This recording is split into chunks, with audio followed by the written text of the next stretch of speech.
ਵਾਹਿਗੁਰੂ ਜੀ ਕਾ ਖਾਲਸਾ ਵਾਹਿਗੁਰੂ ਜੀ ਕੀ ਫਤਿਹ।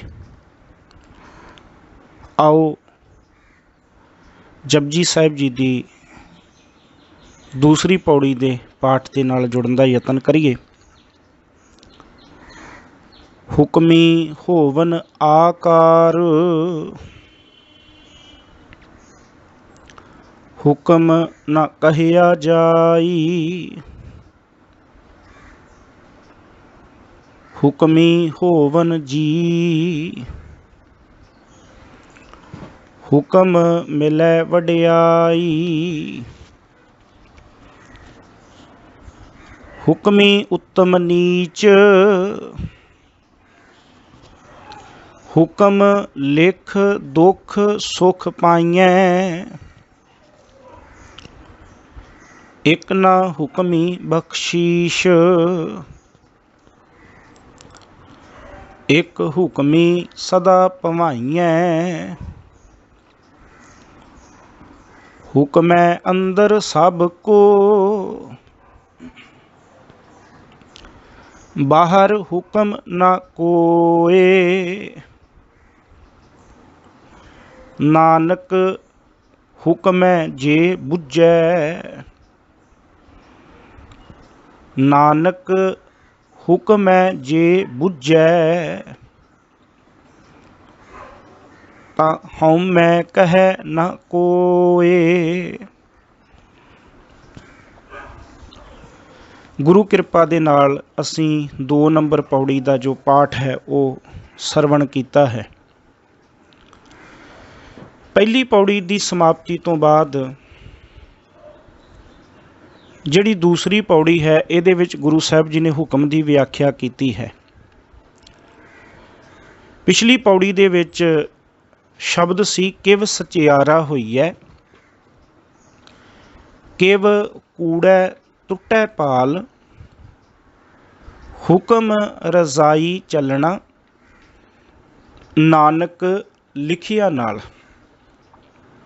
ਪ੍ਰਸ਼ਨ ਸੀ ਕਿ ਅਸੀਂ ਆਪਣੇ ਜੀਵਨ ਵਿੱਚ ਕਿਵੇਂ ਸਚਿਆਰ ਹੋਈਏ, ਕਿਵੇਂ ਖਾਲਸ ਹੋਈਏ, ਕਿਵੇਂ ਸ਼ੁੱਧ ਹੋਈਏ ਕਿ ਜਿਹੜੀ ਸਾਡੇ ਵਿੱਚ ਤੇ ਪ੍ਰਮਾਤਮਾ ਵਿੱਚ ਕੂੜ ਦੀ ਕੰਧ ਬਣੀ ਪਈ ਹੈ, ਕੂੜ ਦਾ ਪਰਦਾ ਲੱਗਾ ਪਿਆ ਹੈ, ਉਹ ਪਰਦਾ ਹਟ ਜਾਏ, ਉਹ ਕੂੜ ਦੀ ਕੰਧ ਟੁੱਟ ਜਾਏ, ਜਿਹਦੇ ਨਾਲ ਸਾਡੀ ਤੇ ਪ੍ਰਮਾਤਮਾ ਵਿਚਲੀ ਵਿਥ ਖਤਮ ਹੋ ਜਾਏ ਤੇ ਸਾਨੂੰ ਪ੍ਰਮਾਤਮਾ ਮਿਲ ਜਾਏ।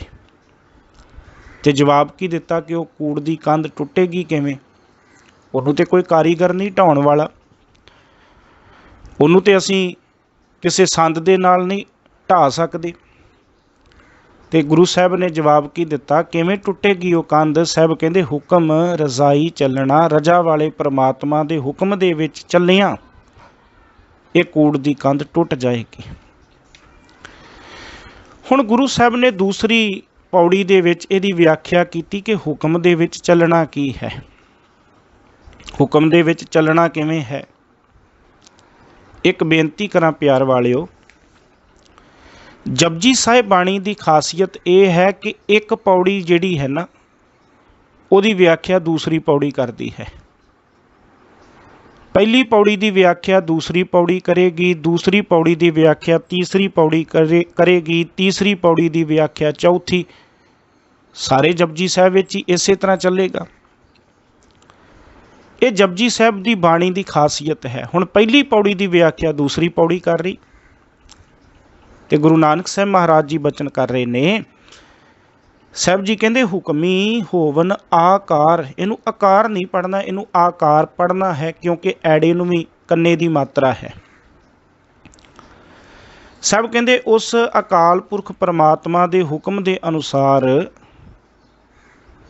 ਹੋਵਨ ਹੁੰਦੇ ਹਨ। ਕੀ ਆਕਾਰ? ਆਕਾਰ ਦਾ ਅਰਥ ਕਰਾਂਗੇ ਸ਼ਕਲਾਂ, ਸਰੀਰ, ਜੀਵ।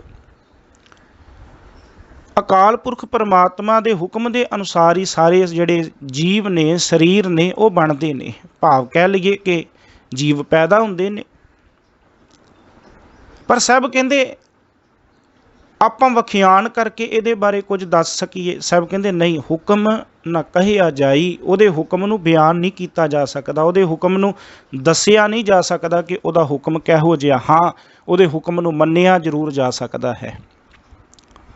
ਉਹਦੇ ਹੁਕਮ ਨੂੰ ਜੀਵਨ ਦੇ ਵਿੱਚ ਅਪਣਾਇਆ ਜ਼ਰੂਰ ਜਾ ਸਕਦਾ ਹੈ, ਪਰ ਉਹਦੇ ਹੁਕਮ ਦੀ ਵਿਆਖਿਆ ਨਹੀਂ ਕੀਤੀ ਜਾ ਸਕਦੀ। ਹੁਕਮੀ ਹੋਵਨ ਜੀ, ਇਹਨੂੰ ਇਸ ਤਰ੍ਹਾਂ ਨਹੀਂ ਪੜ੍ਹਨਾ ਕਿ ਜੀ ਆ। ਗੁਰਬਾਣੀ ਦੇ ਵਿੱਚ ਹਾਹੇ ਨੂੰ ਬਿਹਾਰੀ ਐੜਾ ਸ਼ਬਦ ਵੀ ਆਉਂਦਾ ਹੈ, ਜੀ ਸ਼ਬਦ ਵੀ ਆਉਂਦਾ, ਇਤਿਆਦਿਕ ਐਸੇ ਕਈ ਸ਼ਬਦ ਆਉਣਗੇ ਜਿੱਥੇ ਐੜਾ ਮੁਕਤੇ ਦੇ ਤੌਰ 'ਤੇ ਲੱਗਾ ਹੈ। ਤੇ ਇਹਦਾ ਉਚਾਰਨ ਦਾ ਤਰੀਕਾ ਕੀ ਹੈ ਕਿ ਜਿਹੜਾ ਇਹਦੇ ਤੋਂ ਪਹਿਲਾ ਅੱਖਰ ਹੈ ਉਹਦੀ ਮਾਤਰਾ ਨੂੰ ਲਮਕਾ ਕੇ ਪੜ੍ਹ ਦਿਓ।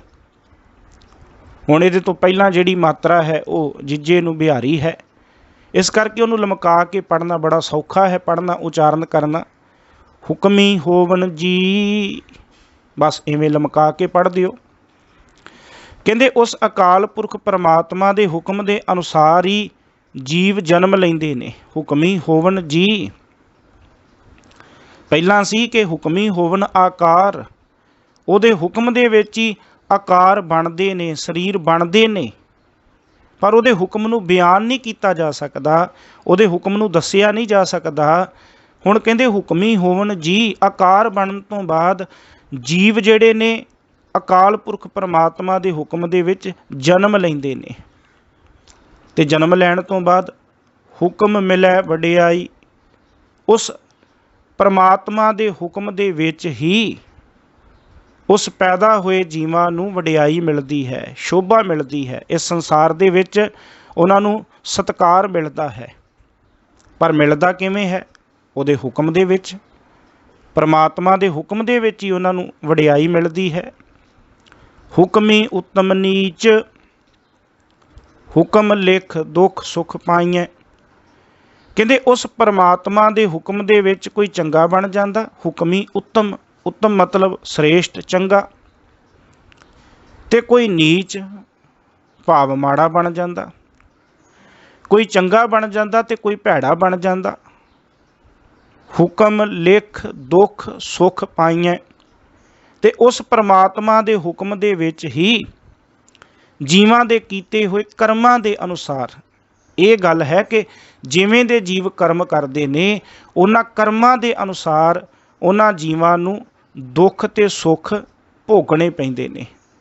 ਹੁਕਮ ਉਸ ਪਰਮਾਤਮਾ ਦੇ ਹੁਕਮ ਦੇ ਵਿੱਚ ਲਿਖ, ਜੋ ਅਸੀਂ ਆਪਣੇ ਕਰਮ ਲਿਖੇ ਨੇ ਉਹਨਾਂ ਲਿਖਿਆਂ ਦੇ ਅਨੁਸਾਰ ਦੁੱਖ ਸੁੱਖ ਪਾਈਐ, ਦੁੱਖਾਂ ਤੇ ਸੁੱਖਾਂ ਨੂੰ ਪ੍ਰਾਪਤ ਕਰਨਾ ਪੈਂਦਾ ਹੈ। ਇੱਕ ਨਾ ਹੁਕਮੀ ਬਖਸ਼ੀਸ਼, ਇੱਥੇ ਇੱਕ ਨਾ ਸ਼ਬਦ ਜਿਹੜਾ ਹੈ ਇਹ ਬਹੁ ਵਚਨ ਵਿੱਚ ਹੈ। ਤੇ ਕਹਿੰਦੇ ਕਈ ਜਿਹੜੇ ਜੀਵ ਨੇ ਉਹਨਾਂ ਨੂੰ ਰੱਬ ਦੇ ਹੁਕਮ ਦੇ ਵਿੱਚ ਬਖਸ਼ਿਸ਼ਾਂ ਮਿਲਦੀਆਂ ਨੇ, ਉਹਦੇ ਦਰ ਤੋਂ, ਅਕਾਲ ਪੁਰਖ ਦੇ ਦਰ ਤੋਂ ਉਹਨਾਂ ਨੂੰ ਬਖਸ਼ਿਸ਼ ਮਿਲਦੀ ਹੈ। ਇੱਕ ਹੁਕਮੀ ਸਦਾ ਭਵਾਈਐ।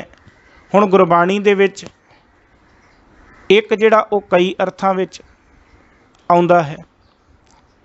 ਇੱਕ ਜਿਵੇਂ ਆਪਾਂ ਇੱਕ ਓੰਕਾਰ ਨੂੰ ਪੜ੍ਹਿਆ, ਉੱਥੇ ਇੱਕ ਦਾ ਅਰਥ ਇੱਕ ਹੈ। ਇੱਕ ਸਰੂਪ ਆਉਂਦਾ ਏੜੀ ਨੂੰ ਸਿਹਾਰੀ ਕੱਕਾ, ਫਿਰ ਕੱਕੇ ਨੂੰ ਔਂਕੜ, ਤੇ ਤੀਸਰਾ ਕੱਕੇ ਨੂੰ ਸਿਹਾਰੀ। ਹੁਣ ਇੱਕ ਦੇ ਚਾਰ ਸਰੂਪ ਨੇ ਗੁਰੂ ਗ੍ਰੰਥ ਸਾਹਿਬ 'ਚ। ਇੱਕ ਤੇ ਇੱਕ ਓੰਕਾਰ ਦੇ ਨਾਲ ਜਿਵੇਂ ਆਇਆ ਇਵੇਂ ਹਿੰਦਸਿਆਂ ਵਾਲਾ, ਇੱਕ ਲਿਖਤੀ ਤੌਰ 'ਤੇ ਆ ਗਿਆ ਈੜੀ ਨੂੰ ਸਿਹਾਰੀ ਕੱਕਾ, ਕੱਕੇ ਨੂੰ ਔਂਕੜ ਤੇ ਕੱਕੇ ਨੂੰ ਸਿਹਾਰੀ। ਬਾਕੀ ਥਾਵਾਂ 'ਤੇ ਇਹਦੇ ਅਰਥ ਇੱਕ ਹੋਣਗੇ, ਪਰ ਜਦੋਂ ਕੱਕੇ ਨੂੰ ਸਿਹਾਰੀ ਆ ਜਾਏ ਉਚਾਰਨ ਦੇ ਵਿੱਚ ਆਪਾਂ ਇਹਦਾ ਇੱਕ ਹੀ ਕਰਾਂਗੇ ਉਚਾਰਨ, ਪਰ ਇਹਦੇ ਅਰਥ ਜਿਹੜੇ ਨੇ ਉਹ ਇੱਕ ਨਹੀਂ ਹੋਣਗੇ, ਇਹਦੇ ਅਰਥ ਬਹੁਤੇ ਹੋ ਜਾਣਗੇ, ਕਈ ਹੋ ਜਾਣਗੇ ਬਹੁ ਵਚਨ ਦੇ ਵਿੱਚ।